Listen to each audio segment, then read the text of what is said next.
Hola, bienvenidos a una de las actividades de la Sexta Feria del Libro de Ciencias de la Salud de la Facultad de Medicina de la UNAM. En este caso, estamos en el conversatorio que hemos llamado Desafíos para la enseñanza de la ciencia forense durante la pandemia de COVID. Soy Ana Sosa y tengo a mi cargo la unidad de docencia de la licenciatura en ciencia forense. Y tengo mucho gusto en estar con mis colegas y amigos, la doctora Alexa Villavicencio, que imparte la asignatura de hematología y serología, también con el doctor Carlos Pedraza, que imparte entomología, y el doctor Mirsha Quinto, que es profesor de antropología. En este caso, ellos nos van a comentar sobre las estrategias que han aplicado en sus clases y los retos que han tenido que sortear al pasar de un esquema de enseñanza presencial al de enseñanza a distancia debido a la situación que nos impuso la pandemia del COVID.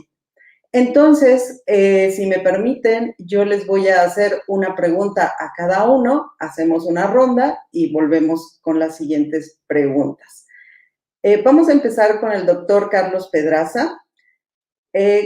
Doctor, ¿cuáles resultados de aprendizaje considera que no pueden desarrollarse sin actividades prácticas presenciales de laboratorio o de campo en el caso de su asignatura que es entomología?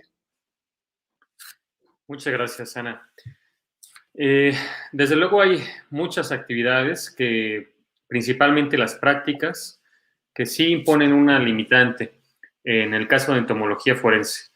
Por ejemplo, el aprendizaje del procesamiento, de los procedimientos para procesar los indicios entomológicos, también en el caso de las actividades para, por ejemplo, identificar especies, especialmente de algunos grupos biológicos que son particularmente difíciles de identificar hasta especie, y que es uno de los objetivos de la asignatura de entomología forense.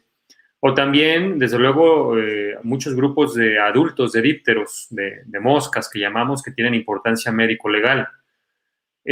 No hay como una interacción, sobre todo por la necesidad de interacción simultánea prácticamente, de que el alumno esté observando las estructuras que deben observarse o los indicios o los sitios adecuadamente y de obtener retroalimentación en tiempo real. En ese sentido, esas actividades prácticas me parece que son las más difíciles de suplir y fueron el mayor reto, y para mí, si no se hacen en una práctica presencial, muy difícilmente se logran a un 100%. Sí se podrá lograr en algún punto, en alguna proporción, pero no todo lo deseable para la asignatura. Gracias. Doctora Alexa, después de todo lo que hemos vivido, ¿qué cambiaría de las actividades prácticas presenciales de su asignatura para hacerlas más efectivas ahora que podamos reanudar este tipo de actividades presenciales? Pues igual que Carlos, creo que esto de cambiarnos a una modalidad a distancia fue todo un reto para quienes damos una clase teórico-práctica, y siento que una de las ventajas es que pues la pandemia nos forzó a cambiar la manera en que damos clase, ¿no? Entonces creo que, por ejemplo, yo lo que me quedaría es como, en hematología lo que nosotros hacíamos era darles, o sea, de manera general, independientemente de la pandemia, siempre les damos una parte teórica y tratamos de reforzar esa parte teórica con una parte práctica. Y además, como hematología es una asignatura que los alumnos llevan en el sexto semestre, cuando ya cursaron casi todo el eje de metodología, tratamos de incluir elementos de otras asignaturas, o sea, reforzar no solo el contenido de hematología, sino también el de, por ejemplo, diferentes metodologías o el de criminalística. Entonces, creo que lo que yo me quedaría es, por ejemplo, muchos videos, o sea, mucha información que justo por la pandemia tuvimos que generar o incluso utilizar de lo que está libre en la red. Lo que hacíamos era dárselos a los alumnos como en el módulo teórico, digamos, y después lo reforzábamos con actividades, que ahora podemos hablar un poco más de eso, actividades prácticas que los alumnos hacían en su casa. Entonces creo que lo que yo me quedaría es como quizá dejar de visualizar el aula como el lugar donde se lleva a cabo la teoría e impulsar un poco como el aprendizaje independiente de los alumnos y la autogestión, o sea, decirles, esta plataforma y estos videos, este material, justo para propiciar que los alumnos no se queden solo con el contenido que los profesores les damos durante las clases teóricas, sino darles como herramientas extra que les permitan conocer quizá técnicas que a lo mejor no usamos en la clase, independientemente de que sea a distancia o presencial, pero también me da la impresión de que, y creo que todo esto que atravesamos, o esperaría yo, como que forzó, o espero, a los alumnos a hacerse responsables de su aprendizaje, o sea, autogestionarse, a tomar un poco el control de su educación. Entonces creo que eso es algo que yo quisiera quedarme para futuras clases, o sea, para esta y las otras clases que doy, como darle al alumno, pues no sé si la responsabilidad, pero pues sí como el poder de su aprendizaje, digamos. Sí, de hecho ha sido como un fenómeno que se ha dado naturalmente, una tendencia a lo que se llama el aula invertida, que normalmente no ocurre, ¿no? Donde el alumno cuando llega a la clase con el profesor, pues ya trae una preparación porque estuvo trabajándolo de manera independiente antes de llegar con el profesor, ¿no? Y ha sido algo que se ha venido presentando ahora sí que en todo el mundo. Muy bien. Doctor Mirsha, de las adaptaciones que realizó en su clase, ¿cuáles funcionaron como lo esperaba y cuáles definitivamente no funcionaron? Hola, Ana. Bueno, pues sí, bueno, como mis compañeros dicen, ¿no? Fue un desafío en general pasar, digamos, en esta cuestión pandémica a la parte totalmente virtual, cuando nuestras clases son emblemáticamente, digamos, prácticas, ¿no? Entonces, digamos que ya ahora que terminó el curso y que pudimos, como saber de las actividades que diseñamos, digamos, ya llevarlas a la realidad y contrastarlas contra los alumnos, pues sí nos dimos cuenta que algunas actividades sí, aunque se diseñaron con toda la intención, digamos que quedaron relegadas, ¿no? Por ejemplo, tenemos una práctica en la parte de antropología que intenta que los chicos y las chicas diferencien entre hueso humano y no humano, ¿no? Entonces, una práctica bien bonita que hacemos en el laboratorio, les dábamos una bolsa llena de huesitos y ellos tenían que discriminar, ¿no? Y ahora, en este desafío, lo que hicimos pues, fue sacar fotografías, porque era la única vía rápida que teníamos también de fijar ese material y de podérselos mostrar. Entonces, en el laboratorio preparamos el material fotográfico y se los dimos. Sin embargo, nos dimos cuenta que esa fue, digamos, la práctica en la cual les fue más mal a los alumnos, ¿no? Así, todos cerraron en el diagnóstico, a pesar de que les dimos, pues, varias vistas de los huesos y todo, pues cerraron en mucho, ¿no? Porque son fragmentos pequeñitos y, digamos que aunque la fotografía tiene buena resolución, todos así casi nos manifestaron que esa práctica fue la que más les costó. Bueno, actividad, porque ya ni siquiera les pusimos práctica, sino era como un tanto más actividad, algo más acotado. Y bueno, pues la mayoría fue así como, no, es que esto fue horrible, no pudimos identificar nada, fue muy complicado, ¿no? A pesar de que, bueno, en el laboratorio cuando nosotros lo trabajamos, digamos que tenemos la experiencia de que se entiende un poco más. Por esta situación, digamos que en la práctica permite ver cuestiones, por ejemplo, de texturas, de formas tridimensionales que permiten justamente al chico o a la chica, al estudiante, quedarse con esa memoria, digamos, visual de la parte de los huesos, ¿no? Y además, como dice Carlos, también esta parte de la asistencia directa, ¿no? Que uno les puede decir y ellos pueden inclusive comparar con otros esqueletos y esto pues en casa pues solamente se queda fotografías y esquemas y eso yo creo que ha sido, digamos, la actividad que pues a pesar de que la planeemos con toda la intención de poder llegar a aplicar el conocimiento, el resultado ya final sí nos alertó sobre que esta parte, digamos, fue, pues bueno, no se llegó a lo que nosotros queríamos y ahora que pudimos hacer una práctica, digamos así, general, breve, eso pusimos un ejercicio para que esto se fijara bien porque fue la práctica, así que tuvo la menor cantidad de éxito. Pero quizás esa sea pues, la cosa que les puedo compartir respecto de las actividades que tuvimos. Sí, de hecho, justo la idea de elegir estas 3 asignaturas, pues es porque las 3 son inminentemente prácticas, ¿no? Entonces, creo que una de las cosas que nos ha dejado esta situación es la posibilidad de identificar cuáles son las actividades que definitivamente se tienen que realizar de forma presencial, que está quedando muy claro.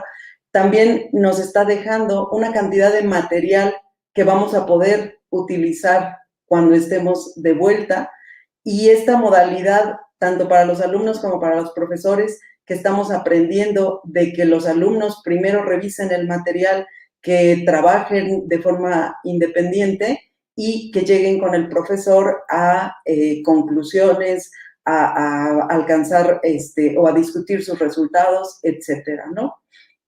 Muy bien. Doctor Carlos Pedraza, de manera más puntual, ¿cuáles considera que son los principales retos para la enseñanza de su asignatura en la modalidad a distancia?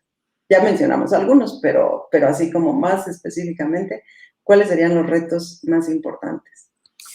Bueno, en la parte de entomología, en cuanto a la asignatura, yo creo que en general la elaboración como docentes, la elaboración y el seguimiento del material didáctico, a pesar de que en la modalidad presencial pues siempre se hacía con cierto detalle, yo creo que ahora se requiere una mucho mayor planeación, incluso mayor cuidado en que las indicaciones queden claras, en que tratar de cubrir todas las posibles dudas de los estudiantes para que ellos no tengan ningún problema en que ellos elaboren sus actividades, ¿no? Entonces, también creo que requiere un mayor esfuerzo del docente para elaborar estas actividades, ¿no? Y que tengan mayor probabilidad de éxito, digamos, ¿no? Y que ellos lo entiendan, los estudiantes. También creo que se requiere, como decía Alexa, la profesora Alexa, también es importante el compromiso del estudiante con su aprendizaje, ¿no? Con el aprendizaje de él mismo. Y también creo que es muchas veces limitante hasta cierto punto la retroalimentación individual, ¿no?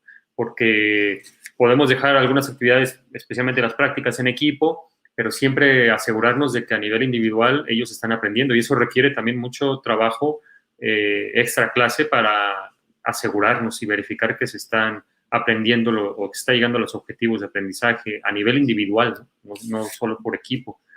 Entonces, ya también creo que hay algunas otras particularidades de la asignatura. Por ejemplo, en esta modalidad sí noté quizá que si desde un principio el alumno no tiene gusto por los insectos o incluso le repelen un poco y cosas así, difícilmente se va a involucrar lo suficiente en las actividades como para que dejen de disgustarle los insectos, ¿no?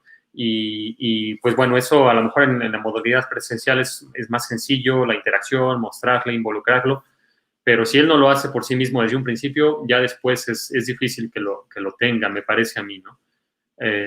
Y entre otras cosas, por ejemplo, la generación de la participación también me parece que es un reto que fue especialmente difícil en generar que participen ellos en las clases, ¿no?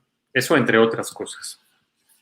Muy bien. Pues justo la siguiente pregunta va más en esta dirección. Hemos hablado de cuáles han sido los retos para los profesores, esta necesidad de preparar el material, esta limitación en la improvisación. Los maestros somos hábiles para improvisar en presencial, pero la modalidad a distancia pues no da tanta oportunidad de esto, ¿no? Ahora hablemos sobre los estudiantes. Doctora Alexa, ¿cómo respondieron los estudiantes a los métodos que implementó para conseguir los resultados de aprendizaje en su asignatura? Pues la verdad es que creo que nosotros, o sea, el grupo de profesores con el que doy clase, estábamos como un poco temerosos, la verdad, porque para el momento en el que nosotros dimos la clase, bueno, hematología y serología forense es una clase que se imparte en enero. Entonces, cuando los alumnos tomaron esta clase, pues ellos ya llevaban pues un poco más de 6 meses encerrados, ¿no? Entonces, estábamos como preocupados de, pues, de la actitud o como del ánimo que las y los alumnos tuvieran en general en la vida, ¿no? O sea, no sobre la materia específicamente. Entonces, justo lo que hicimos fue un poco como replicar justo lo que el doctor Pedraza hizo en su clase. Entonces, se nos ocurrió darles a los alumnos un kit, o sea, una bolsita, con pruebas. Entonces, en hematología, muchas de las pruebas que se usan son como tipo pruebas de embarazo. Entonces, lo que hicimos fue generar darles como algunos indicios que tuvieran sangre, semen y saliva y las pruebas necesarias para analizarlos. Entonces, a pesar de que los chicos llevaban mucho tiempo pues encerrados y tomando clase de esa manera, la verdad es que creo que replicar el modelo de la clase de entomología fue muy bueno porque permitió que ellos pues ahora sí que tocaran, jugaran y aprendieran, ¿no? Entonces, no solo fue como ver videos o la clase teórica o lo que sea, sino como implementar de manera práctica lo que estaban viendo. Entonces, por ejemplo, les mandábamos algún video de una técnica, por ejemplo, una prueba tipo embarazo, y luego ellos tenían la prueba y entonces la aplicaban. Entonces permitía que ellos reforzaran lo que estábamos viendo en la parte teórica. Y justo al final de la clase, como dice Mirsha, pues les aplicamos un cuestionario para tratar como de identificar las áreas de oportunidad del curso, pero también pues saber qué cosas les habían gustado, ¿no? Y pues sí nos dio como felicidad que muchos de los comentarios iban en el sentido de los profesores lograron trasladar una asignatura que es teórico-práctica a la distancia, no extrañé tanto las prácticas, sentí que sí estaba aprendiendo como la parte práctica, aunque no estábamos yendo a la licenciatura. Entonces, en general, como que los comentarios de los alumnos, la retroalimentación, fue pues muy satisfactoria y también pienso que eso genera como un círculo virtuoso, ¿no? Porque creo que tengo la impresión pues de que lo que les dimos a los alumnos para trabajar en su casa permitió que ellos vieran la clase con ánimo, ¿no? O sea, por ejemplo, en algunos de los comentarios decían que había sido de las asignaturas que les daba como más emoción conectarse o tomar la clase y siento que eso ayuda, ¿no? O sea, en un momento en el que pues hay como mucha incertidumbre o que ya pues, los alumnos y las alumnas están como muy pues estresados o ansiosos del encierro. Siento que hematología fue una clase que les dio como un pequeño oasis de aprendizaje, pero entretenido. Entonces creo que fue un buen resultado, que también nos dio alegría a los profesores. Sí, creo que estos tiempos han favorecido que se dé algo que no sé si se daba antes o no se daba tanto, que es como una empatía recíproca, ¿no? Los profesores hemos estado como más al pendiente de cómo están los estudiantes y hemos reconocido los esfuerzos que han hecho para poder salir adelante. Y de la misma manera, los alumnos, porque lo han dicho mucho, han reconocido el trabajo que ha significado para los profesores poder continuar con las clases y estar ideando cosas nuevas, cosas divertidas, originales, que les ayudan a aprender, ¿no? Y no sé si esta situación se daba tanto antes. Yo creo que ha sido una de las ganancias o cosas importantes que han ocurrido. En esta misma dirección, doctor Mirsha, ¿nos podrías decir qué ha sido lo más satisfactorio de impartir las clases a distancia y también qué te ha parecido lo más frustrante? Y pensemos en esta relación con los alumnos, o sea, ¿qué ha sido lo más satisfactorio para ti dando clases respecto a esta relación con los estudiantes y qué ha sido lo más frustrante? Bueno, pues sí, yo creo que lo primero pues sí es este desafío, ¿no? De que uno, digamos, ya tiene, digamos, su estándar, tiene un curso cuasi armado y va actualizando algunas cosas, y esta cosa de que nos cortaran en algún momento el semestre a la mitad y luego tener que transitar para todo a nivel virtual, pues sí fue un desafío. Yo creo que eso para todos ha sido, digamos, algo positivo respecto de que al final pudimos solventar esta parte, digamos, ¿no? De mudarse a esta virtualidad, ¿no? Y luego en la práctica ya de docente, yo creo que lo más satisfactorio ha sido justamente ver los resultados del curso. Saber que los chicos, por ejemplo, en sus trabajos, no leerlos y, digamos, saber que fijaron esos conocimientos y que están produciendo, aunque sea con todas las limitantes de la virtualidad e inclusive las propias limitantes, pues, de sus espacios, de la conexión de internet que puedan tener. Algunos no se pueden conectar, ¿no? O llegaban más tarde. Y eso, como dices, sí generó esta parte de empatía Y pues tú ves el resultado al final de una actividad, de una práctica o de un reporte de lectura o cualquier actividad que se tenga y ves que los chicos están, digamos, dimensionando ya, están hablando el lenguaje, por ejemplo, de la materia, ¿no? Entonces te vas dando cuenta de ese avance. Yo creo que es la parte más satisfactoria, que en realidad hasta, bueno, yo no sé si mis compañeros, pero yo tenía ciertas dudas de que algunas cosas pudieran realizarse, ¿no? O sea, realmente era así como, digo, yo no sé cómo va a suceder esto porque no tenemos un marco de referencia, digamos, de hacerlo así. Pero ya luego con los chicos te das cuenta que pues sí, ¿no? Van bien, inclusive sus propias preguntas ya van generando, digamos, una parte de crítica también respecto de los conceptos, etcétera, etcétera. Y eso realmente es lindo, ¿no? Es la parte, digamos, buena. Y en la parte, digamos, de frustrante siempre es la parte práctica, ¿no? Porque uno como que se queda con esa cosa en la mente también, de que pues, uno está, digamos, en esa dinámica de que siempre se hace el trabajo osteológico, por ejemplo, y te quedas con esa idea, ¿no? De como que está faltando algo, ¿no? Se queda con esa cosa igual de que uno tiene esta parte igual ya cuasi tradicional. Por ejemplo, nosotros hacíamos esta cosa en donde ellos presentaban su caso, ¿no? Ante una exposición y todo. Y ahora no pudo ser así porque pues no teníamos los huesos y todos los medios. Pero el trabajo, digamos, que nos entregaron, pues fue de verdad de una calidad muy buena, ¿no? Entonces te das cuenta que los chicos al final, pues sí se están quedando con el conocimiento, que eso era al final el target de esto, ¿no? O sea, lograr que los chicos se llevaran esta parte, digamos, de conocimiento y que también en ellos había esta preocupación, ¿no? De, me voy a quedar sin prácticas, yo, mejor que se pare toda la UNAM y luego comenzamos cuando esta cosa ya esté bien, ¿no? Y pues era un gran desafío, ¿no? Entonces, que ellos no se sintieran, digamos, que hubieran perdido esta parte, digamos, práctica, ¿no? Entonces, creo que esa parte fue la que más nos dejó satisfacción, pero también la parte de frustración durante todo el curso de que, pues, entendieran los contenidos, que hubiera un aprendizaje significativo. Yo creo que esa fue la parte más densa que siempre teníamos en la cabeza, ¿no? Y tratábamos de buscar todas las estrategias para que los chicos se llevaran toda la información que se pudiera, ¿no? Uh-huh. Pues sí, yo tomo lo que dices, quizá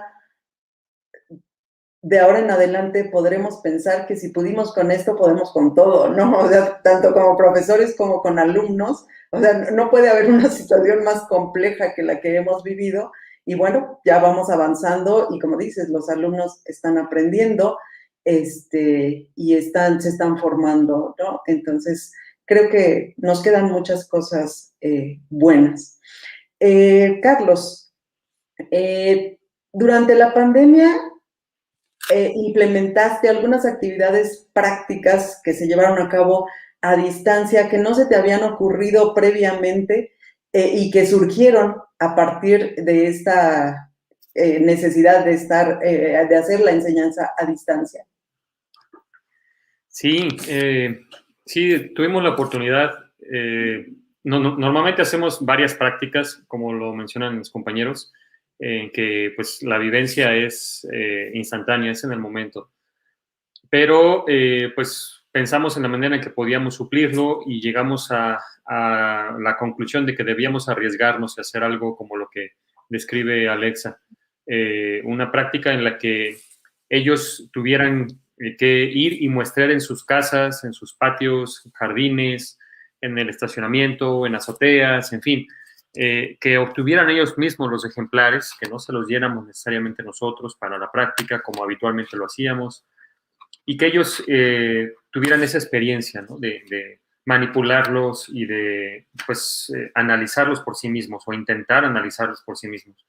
Yo creo que eso le dio otra dimensión. Yo creo que eso es una actividad que les ayudó a la mayoría a familiarizarse más con los organismos que están estudiando, que son el objeto de la asignatura, y me parece que se dan cuenta incluso de mejor manera o conocen mejor estos organismos porque se dan cuenta en dónde viven, a lo mejor estaban comiendo en el momento en que los capturaron, a lo mejor estaban haciendo algunas actividades y ellos pueden registrar eso y desde luego es parte de lo que nos interesa en entomología forense, que ellos conozcan no nada más a los organismos, sino qué hacen los organismos en donde los encuentra uno como un indicio probable. Entonces, esas actividades prácticas, una práctica general, digamos, semestral que se planteó, que como decía Alexa, se les dio también un material inicial para asegurar al menos de que se podía lograr que ellos analizaran.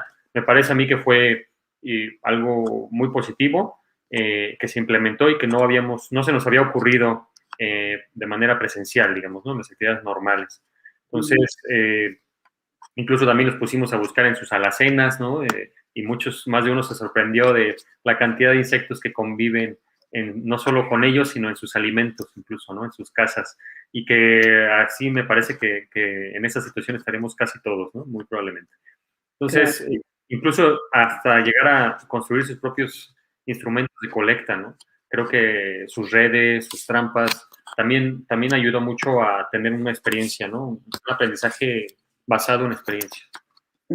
¿Y te quedarías con estas adaptaciones o extensiones de las actividades prácticas que ahora se fueron a la casa de los estudiantes? ¿Crees que las conservarán? Ustedes como profesores ahora harán la práctica en el campus y la extensión a la casa, ¿o crees que finalmente regresaremos a donde estábamos?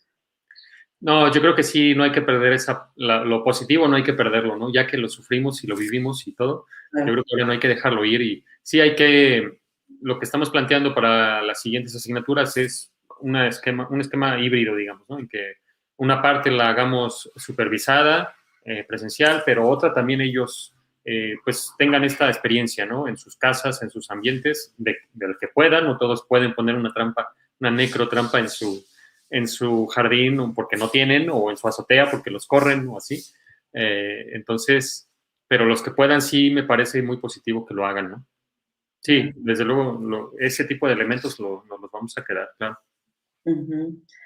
Siguiendo con las cuestiones sorpresa, lo que no esperábamos, Alexa, ¿nos puedes mencionar algún resultado positivo que no te esperabas y que ocurrió a partir de las actividades prácticas que realizaron a distancia en tu asignatura?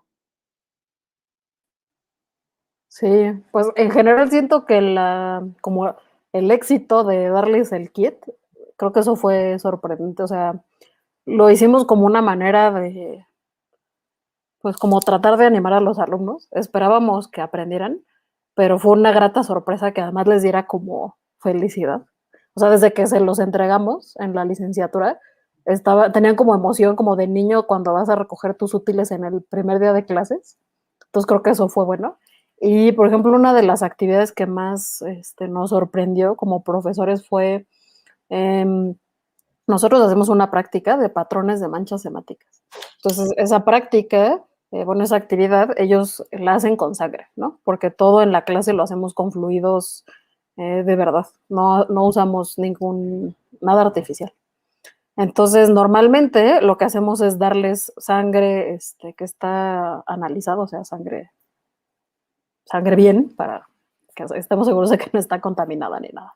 Pero pues ahora eso fue una limitante, ¿no? O sea, no les vamos a dar sangre así al por mayor, porque luego, o sea, era un riesgo y luego iban a generar un residuo y qué hacían con el residuo. Entonces optamos por esta práctica de patrones de manchas, que básicamente es un poco como Dexter, o sea, tomar sangre y generar, pues sí, patrones, ¿no?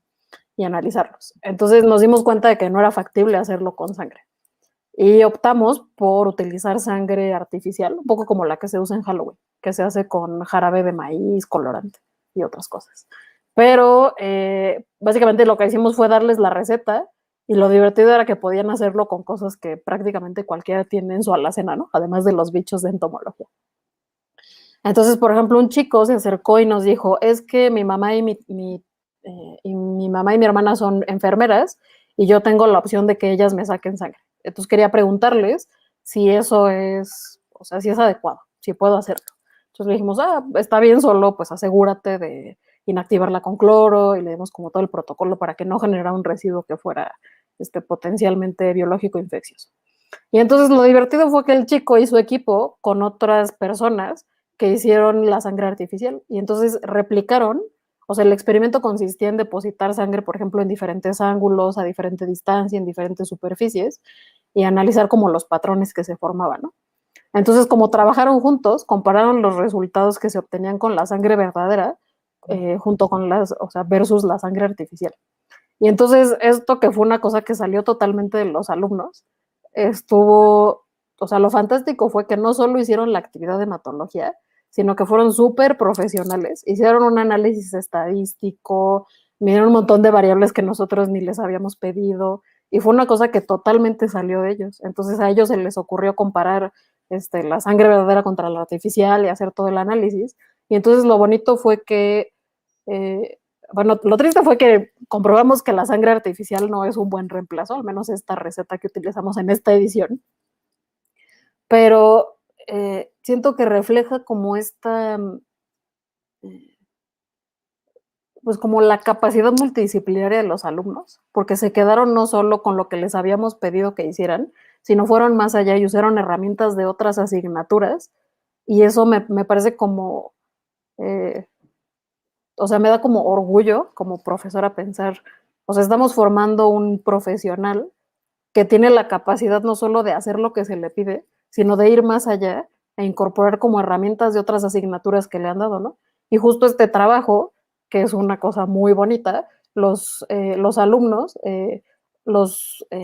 les sugerimos que lo enviaran al Congreso de Ciencia Forense, porque justo es como pues una cosa didáctica, pero también como, o sea, como socializar esto que a ellos se les ocurrió, nos parecía muy importante. Y justo enviaron el trabajo al Congreso y esperamos que lo presenten, porque creemos que nos va a servir a nosotros como profesores para identificar si podemos llegar como una sangre artificial que se acerque más a la sangre verdadera, pero también que permite como incorporar otras asignaturas. Entonces quizá podríamos replicar un poco lo que los alumnos hicieron e incluir análisis estadísticos y este tipo de cosas en esta actividad que hagamos en los siguientes cursos. Entonces esa fue, creo que es mi top.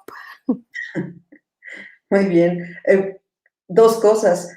Primero, a este respecto que comentas, puede ocurrir que a veces en el contexto de un laboratorio donde el profesor está dando instrucciones, pues de alguna manera limitamos la creatividad y el alcance de los alumnos, ¿no? Y ahora que están ellos en su casa y que son más autosuficientes, digamos, o que están más independientes, pues surgen estas cosas. Y solamente no quiero dejar de mencionar en estas actividades en las que los alumnos tuvieron que ir a la licenciatura a recoger sus kits, ocurrió algo curioso con los que están en primer año, que ingresaron a distancia y a los que no conocemos todavía personalmente.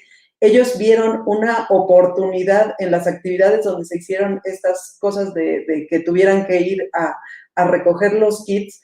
Yo creo que lo que menos les importaba eran los kits, sino que querían ir a conocer la escuela que no conocían y a conocer a sus compañeros que tampoco conocían. Entonces pasan otros fenómenos sociales, ¿no? Que van más allá del contenido de las asignaturas. Me voy a apurar un poquito para que no nos vayamos a comer todo el tiempo.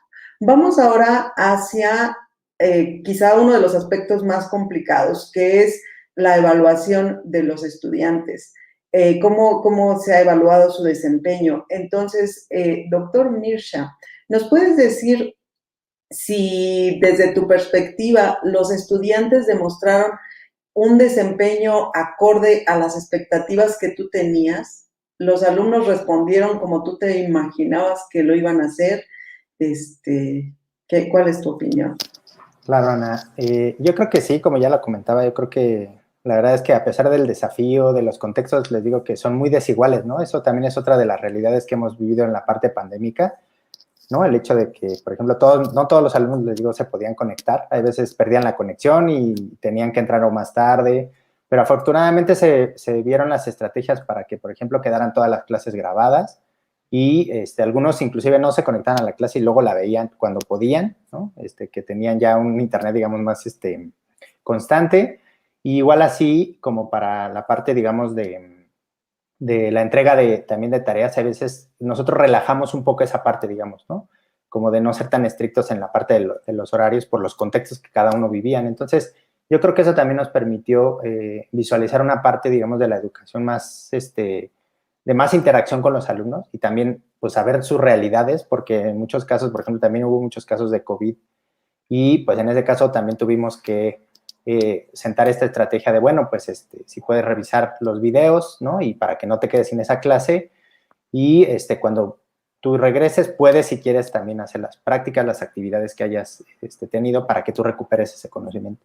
Y entonces ahí se quedó, digamos, esta parte de, también como una base de datos de estas actividades, y ellos podían retomar esto, ¿no? Entonces yo creo que la expectativa, yo creo que se logró al 100%, de hecho las calificaciones fueron muy buenas, ¿no? La generalidad, ¿no?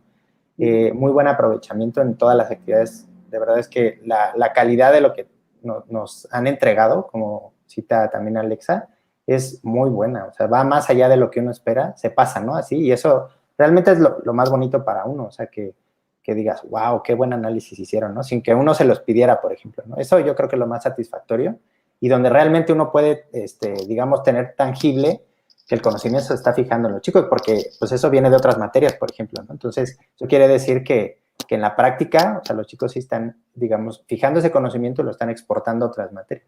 Entonces, para nosotros fue, digamos, un medio para tener esta parte, digamos, de una evaluación exitosa del curso en general, ¿no? Uh-huh. Siguiendo con el aspecto de la evaluación, Carlos, en el caso de la asignatura de entomología, ¿ustedes percibieron, y digo ustedes porque las 3 asignaturas se imparten por más de un profesor, aquí tenemos a los titulares, pero hay otros profesores en el equipo? En el caso de entomología, ¿experimentaron alguna complicación para la evaluación de los estudiantes en este formato a distancia? Gracias, Ana. Sí, yo creo que en especial, como lo había mencionado brevemente, el aprendizaje individual me parece difícil de seguir en un grupo de más de 30 estudiantes, porque siempre en grupos más reducidos quizá es más rápido y puedes llevar un seguimiento más cercano, pero si tienes que dar un seguimiento individual a todos ellos, sí me parece difícil y eso no es, se me hace especialmente difícil en esta modalidad y hay que darle más tiempo a eso, desde luego, y además buscar algunas alternativas de evaluación en ese caso. Y también me parece que nosotros intentamos, a raíz un poco del curso de formación que llevamos en el equipo de la licenciatura de aprendizaje a distancia, surgió la idea de que era importante que incorporáramos la coevaluación, que otros compañeros evalúen a sus compañeros, que se evalúen entre sí, digamos, ¿no? Pero eso lo encontré especialmente difícil en esta modalidad también, porque las plataformas como Classroom, por ejemplo, desconozco todas las plataformas que hay, pero sí no incorporan o difícilmente incorporan esto, ¿no? El que nos manden trabajos, por ejemplo, una actividad y que se pueda enviar el trabajo para que lo evalúen sus compañeros y que esto sea más automatizado. Y demostró ser, lo hicimos y creo que con éxito, pero sí que fue muy demandante en horas sin trabajo poder estar descargando los trabajos, compartiéndolos, revisándolos, en fin. Y yo creo que eso podría automatizarse muy fácilmente por las plataformas, ¿no? Pero creo que esos serían como de los mayores obstáculos que se me ocurren ahora para la evaluación de nuestra parte. Muy bien. Un aspecto de la evaluación que es de la mayor importancia es la retroalimentación que damos como profesores a los alumnos, ¿no? En ese sentido, Alexa, ¿qué métodos utilizaron para dar retroalimentación a los estudiantes en el caso de la asignatura de hematología? Pues siento que ahí, como dicen Mircea y Carlos, esto de la evaluación a distancia y presencial siempre es complejo, ¿no? Creo que yo, como ya había dado 2 clases antes de hematología, como que ya había entendido que tenía que, o sea, que normalmente uno pide un montón de cosas y luego vas calificando, pero como que a distancia, quizás como falta de experiencia, pero eso se vuelve más difícil calificar, ¿no? Además, creo que yo soy de la idea de que si uno les pide una actividad a los alumnos, pues tienes que darles retroalimentación, ¿no? Porque yo como alumna pensaría, o sea, ¿para qué me pidió algo si no me va a calificar bien, ¿no? Entonces creo que en ese sentido lo que decidimos fue como no pedirles tantas cosas, o sea, como de verdad pensar como profesores qué cosas sí ameritaban una entrega y qué cosas podíamos evaluar de otra manera, quizá sin asignar, por ejemplo, una calificación numérica. O sea, por ejemplo, cosas que entregaran y que fuera entregas o no entregas, pero que no necesariamente fuera una evaluación tan profunda, digamos. Entonces lo que hicimos fue usar muchos formularios, usamos un Classroom y entonces aprovechamos la herramienta de los formularios de los Classroom y entonces lo que hacíamos, por ejemplo, a mí me gustan mucho los crucigramas y las sopas de letras. Entonces, por ejemplo, yo les mandaba un crucigrama y normalmente lo calificaría a mano, ¿no? De uno en uno. Pero eso está complicado, bueno, mi pericia no me permite en este momento hacerlo. Entonces yo lo que hacía era poner, por ejemplo, las respuestas con todas las opciones, hasta faltas de ortografía, en un formulario y entonces se autocalificaba. Entonces, por ejemplo, ese tipo de cosas que era como, pues, de un nivel de aprendizaje no tan, o sea, no tan arriba en la taxonomía de Bloom, digamos que les ponía a lo mejor una pequeña retroalimentación para que si contestaban mal supieran cuál era la respuesta correcta y por qué. Y las cosas que eran como de un nivel más, como de un nivel mayor, ahí sí revisábamos de uno en uno. Pero entonces lo que hacíamos era pedirles que trabajaran en equipo, justo para que no se volviera esto que decía Carlos de calificar, porque en mi caso eran casi 40 alumnos. Entonces revisar 40 tallas, o sea, siento que entre más, si quieres dar una retroalimentación de calidad, como que la cantidad luego merma, ¿no? Y ya cuando vas en el 30 dices, ay, tú muy bien, échale ganas, ¿no? Entonces, lo que hacíamos era pedirles trabajo en equipo y lo que yo hice, porque lo he hecho desde hace ya un par de asignaturas, incluso en presencial, es pedirles una sección donde les pido que pongan qué hizo cada quien, como en los artículos científicos, ¿no?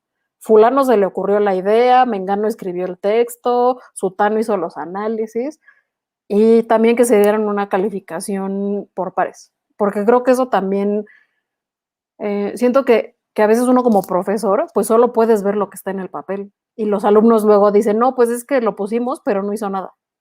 Entonces también les das un poco a los alumnos como el poder de decir, ok, yo estoy viendo el resultado final, pero dime qué es lo que no vi, ¿no? O sea, qué pasó del otro lado para que entregaran este trabajo bien o mal. Entonces lo que hicimos fue como darles retroalimentación en los trabajos más, como de un nivel mayor en la taxonomía de Bloom, digamos, y procurar, ahí sí acepto que no tan exitosamente, darles retroalimentación como en tiempo y forma, ¿no? Porque creo que a veces, pues uno como profesor, no por falta de intención, sino que a veces tenemos más carga de trabajo que tiempo, ¿no? Y entonces terminamos, o sea, les pides una actividad y se las das 2 meses después, ya ni se acuerdan qué del tema, ya les da lo mismo la corrección.